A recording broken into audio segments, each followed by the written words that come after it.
नमस्कार, शब्द साची विंध्य के समाचार बुलेटिन में आपका स्वागत है। आपके साथ मैं हूं सुषमा। शुरुआत करते हैं हेडलाइन से। सैनिक स्कूल रीवा में अखिल भारतीय राष्ट्रीय खेल प्रतियोगिता का भव्य शुभारंभ। रीवा में नगर निगम की उड़नदस्ता पर चादर लूट का आरोप। रीवा में प्रेशर हॉर्न के खिलाफ यातायात पुलिस की सख्ती, बसों का कड़ा चालान। रीवा में 6 नवंबर से दोपहिया वाहन चालकों के साथ सवारियों के लिए भी हेलमेट अनिवार्य। टीआरएस कॉलेज रीवा में आएंगे जनरल उपेंद्र द्विवेदी। रीवा में मनगवा विधायक नरेंद्र प्रजापति ने गीत से किया मंत्रमुग्ध। रीवा में बदमाशों ने युवक पर हमला कर 5 लाख व मोबाइल लूटा। रीवा में एक और अवैध क्लिनिक सील, नियम तोड़ने का आरोप। रीवा में दिन दहाड़े पुलिसकर्मी के पति पर चाकू से हमला। प्रसिद्ध देवतालाब शिव मंदिर में चोरी, दानपेटी तोड़कर नकदी चुराई। मऊगंज में मेडिकल स्टोर की दवा से 5 माह के मासूम की मौत। सतना के चित्रकूट से राम यात्रा का धूमधाम से हुआ शुभारंभ। मध्य प्रदेश में डिप्रेशन का असर, कई जिलों में धुंध और बूंदाबांदी। जादू देखा है, हम दिखाते हैं। आप सोचिए, हम बनाते हैं। अपने घर या ऑफिस को सजाएं मनपसंद डिजाइन के कस्टमाइज वॉलपेपर्स, ब्लाइंड्स, पेंटिंग्स और लेजर कटिंग से बनी आकर्षक चीजों से। आज ही कॉल कीजिए 7611125428, क्योंकि आपकी कल्पनाओं को पंख देना भी जरूरी है।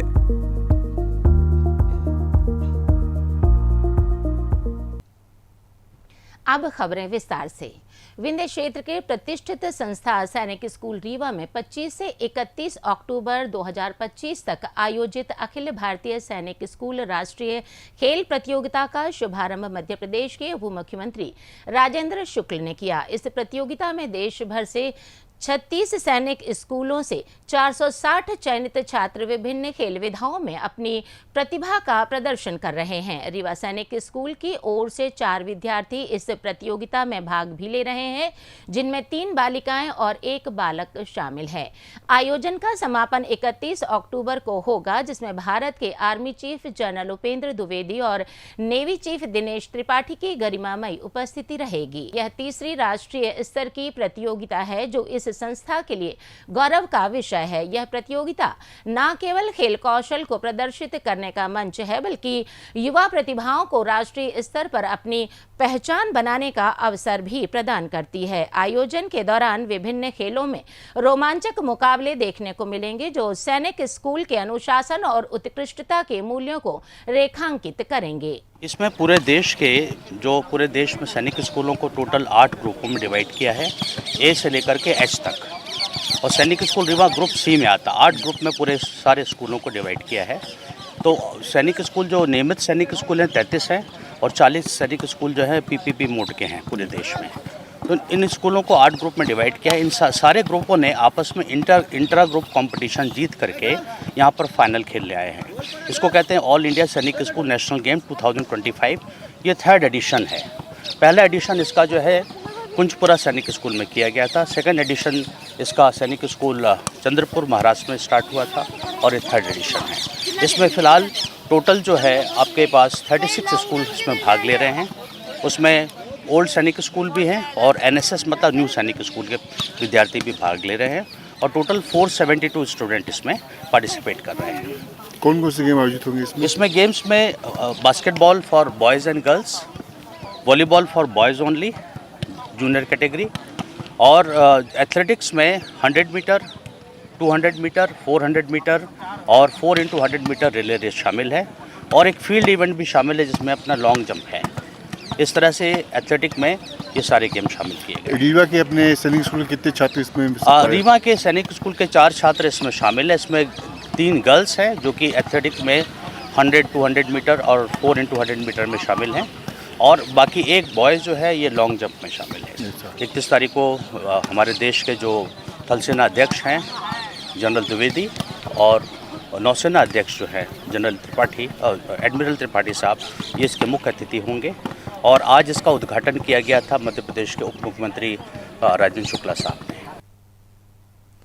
रीवा कलेक्ट्रेट रोड पर राजस्थान से आए गरीब व्यापारी दंपति की गाड़ी से नगर निगम की उड़नदस्ता टीम ने दर्जन भर बेडशीट जबरन जब्त कर ली, जिसे दंपति ने लूट करार दिया। दंपति का आरोप है कि नगर कर्मियों ने 30 से 35 चादरें बिना रसीद या पंचनामा बनाए छीन ली और धमकी भी दी कि पूरी गाड़ी लूट लेंगे, तुम क्या बिगाड़ लोगे। स्थानीय लोगों ने कार्रवाई का विरोध किया, लेकिन नगर निगम कर्मियों ने नेतागिरी ना करने की हिदायत दी। यह घटना वायरल हो रही है और निगम की कार्रवाई पर सवाल भी उठ रहे हैं। नगर निगम वाले कितनी चादर आपकी ले गए?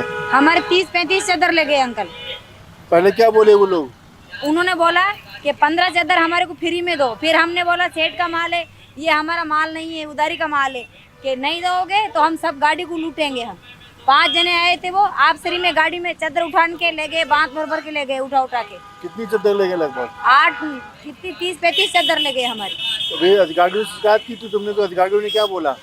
उन्होंने बोला कि हम दिला देंगे, 1 घंटा भर में दिला देंगे कि चादर। क्या नाम है तुम्हारा? मेरा नाम रुखसाना है। कहाँ से आए हो आप लोग? हम राजस्थान से आए सर। चादर बेचने? हाँ, चादर बेच रहे, धंधा करने आए हम। तो सेठ का माल है, उधारी का माल है, ये उधार लेके आते हैं। सेठ हमारे को तनख्वाह देता है, एक दिन की मजदूरी देता है हमारे को। 500-600 रुपये मजदूरी देता है। हम बच्चों का पेट पालते हैं, हम गाड़ी भी उनकी है, सेठ का माल है, नौकरी करते हैं हम। और ऐसे लूट मारी करके ले गए हमारी चादर सब।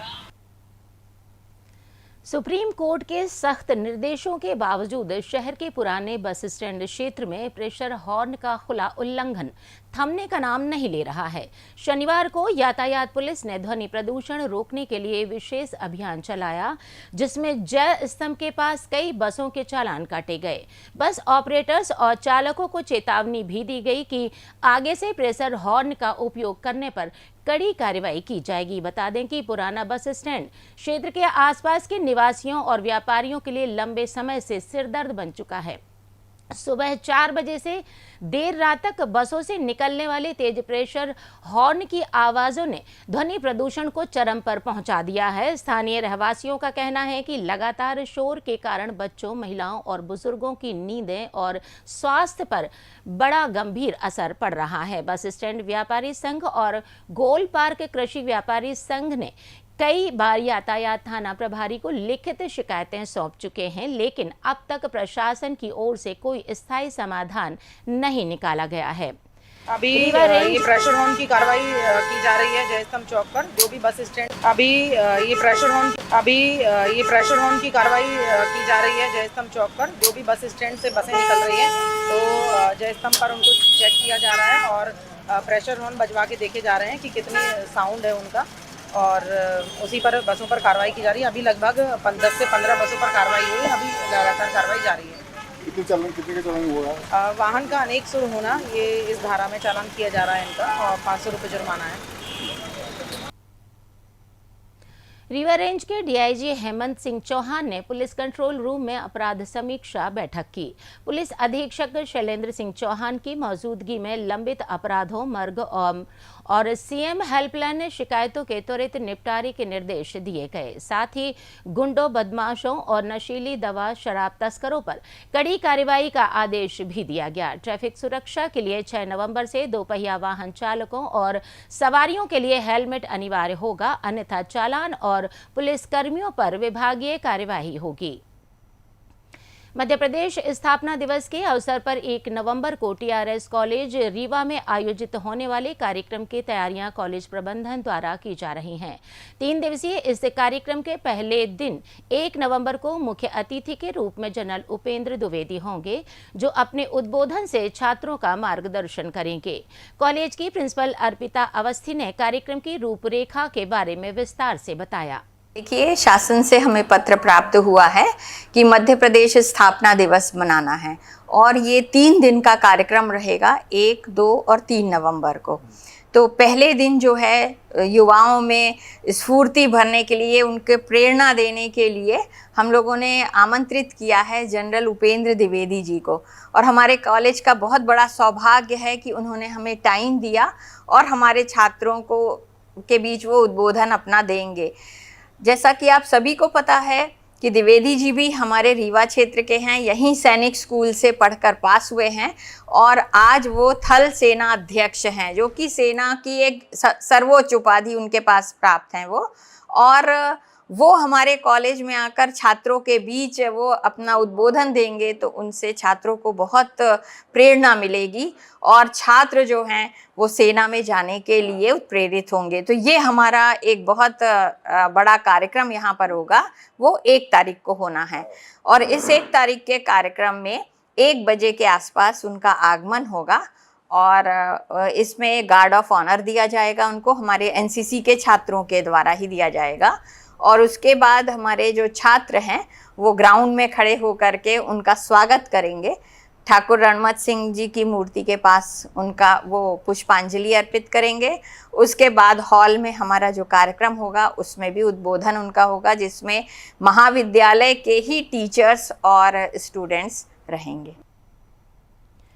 विद्युत विभाग रीवा के अधीक्षण यंत्री ब्रिजेंद्र शुक्ल के पारिवारिक कार्यक्रम में मनगवा विधायक इंजीनियर नरेंद्र प्रजापति विशेष अतिथि के रूप में उपस्थित रहे। उन्होंने अपने चिर परिचित अंदाज में एक मधुर गीत गाकर उपस्थित सभी अतिथियों को मंत्रमुग्ध कर दिया। उनकी सुरीली आवाज ने न केवल परिवार को प्रसन्नता व उत्साह से भर दिया, बल्कि पूरे आयोजन को एक संगीतमय उत्सव का रूप प्रदान कर दिया। खास बात यह रही कि प्रसिद्ध लोक गायिका राखी द्विवेदी ने भी विधायक के गीत को अपनी मधुर स्वर लहरियों का साथ दिया। दोनों की युगल प्रस्तुति ने माहौल को और भी खुशनुमा बना दिया और दर्शक वाह वाह करने पर विवश हो गए। अगर हम कहें और वो मुस्कुरा दे, हम उनके लिए जिंदगानी लुटा दे। अगर हम कहें और वो मुस्कुरा दे, हम उनके लिए जिंदगानी लुटा दे। हर मोड़ पर हम गमों को सजा दे, हर मोड़ पर हम गमों को सजा दे।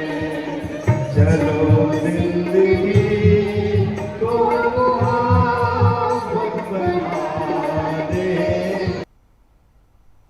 रीवा जिले के नौबस्ता पुलिस चौकी अंतर्गत भूलगढ़ गांव में बालू सप्लाई को लेकर हुए विवाद में 5 बदमाशों ने क्रशर मजदूर राजेश त्रिपाठी पर लाठी डंडों और तलवार से हमला कर दिया। हमले में राजेश को सिर व हाथ पर गंभीर चोटें आई हैं, जबकि बदमाशों ने उसके पास रखे पाणिन स्टोन क्रशर के 5 लाख रुपए नगद और मोबाइल फोन भी लूट लिया। घायल राजेश ने बताया कि उन्होंने बालू गिरवाया था, लेकिन डंपर मालिक ने ट्रक में प्लेट लगाकर मात्र 600 फीट बालू दिया, जबकि तय 800 फीट था। विवाद बढ़ने पर काली रंग की थार गाड़ी से आए 5-6 आरोपी पीछे से हमला करने लगे। राजेश के साथ एक अन्य व्यक्ति भी घायल हुआ है। घटना की शिकायत नौबस्ता पुलिस चौकी में दर्ज कराई गई है। पुलिस ने मामला दर्ज कर जांच शुरू कर दी है। रीवा शहर के ढेकहा मोहल्ले में संचालित जीवन ज्योति क्लिनिक को स्वास्थ्य विभाग ने अवैध रूप से संचालन के आरोप में सील कर दिया है। क्लिनिक का संचालन डॉक्टर संतोष शुक्ल द्वारा किया जा रहा था, जिनके पास BA-MS की डिग्री है, लेकिन जांच में पाया गया कि वे आयुर्वेद के साथ साथ एलोपैथिक दवाएं भी मरीजों को दे रहे हैं, जो नियमों का उल्लंघन है। स्वास्थ्य विभाग को लंबे समय से इस क्लिनिक के खिलाफ शिकायतें मिल रही थीं। इसके बाद CMHO डॉक्टर संजीव शुक्ल अपनी टीम के साथ क्लिनिक पहुंचे और संचालक से आवश्यक दस्तावेज मांगे। डॉक्टर संतोष शुक्ल जरूरी दस्तावेज प्रस्तुत नहीं कर सके, जिसके चलते क्लिनिक को सील कर दिया गया है। साथ ही संचालक को दस्तावेज प्रस्तुत करने के लिए कहा गया है, जिसके आधार पर क्लिनिक के संचालन की योग्यता तय की जाएगी। गलत जानकारी दे रहे हैं, ये पंजीयन दूसरे के नाम पे फैक्ट्री साफ कर रहे हैं। बंद करिए इनकी क्लिनिक, तत्काल सीज करिए। चलिए अब बात करिए, बनाइए। बात कराने कोई मत, आप मरीज को देख रहे हैं? नहीं, आपका पंजीयन है? हाँ है पंजीयन, भाई के नाम पे है कि आप भी डॉक्टर हो? आप क्या योग्यता रखते हैं? ये तो पंजीयन कराया आपने अपने नाम से। भाई के नाम। नहीं, मैं भाई जो ना प्रैक्टिस कर रहा है, प्रैक्टिस तो आप कर रहे हैं ना। भाई भी करते हैं ना। नहीं, मैं आपकी बात कर रहा हूँ। भाई कहाँ है यहाँ पे? मरीज तो अभी आप देख रहे हैं ना। मरीज कौन देख रहा है अभी? मैं भी करता हूँ। ये तो आप अपना पंजीयन आपने कराया।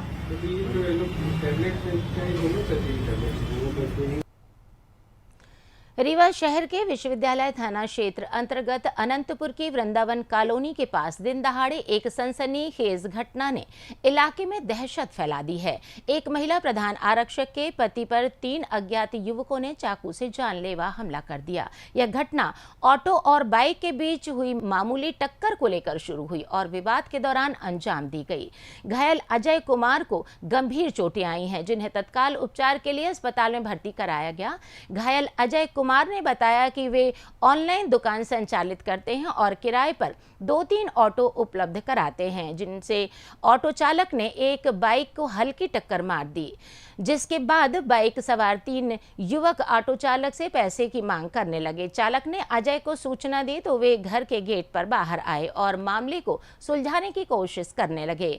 बकौल अजय, मैंने उनसे पूछा कि गाड़ी में कितना नुकसान हुआ है। उन्होंने बताया कि हेलमेट पे हल्का सा स्क्रैच आया है। मैंने कहा कि इतनी छोटी सी बात के लिए ड्राइवर को 1.5-2 घंटे से परेशान कर रहे हैं, ये ना करें, उसका ये कमाने का समय है। फिर मैं घर की ओर मुड़ गया, तभी एक आरोपी पीछे से आया, गाली देने लगा और चाकू से हमला कर दिया।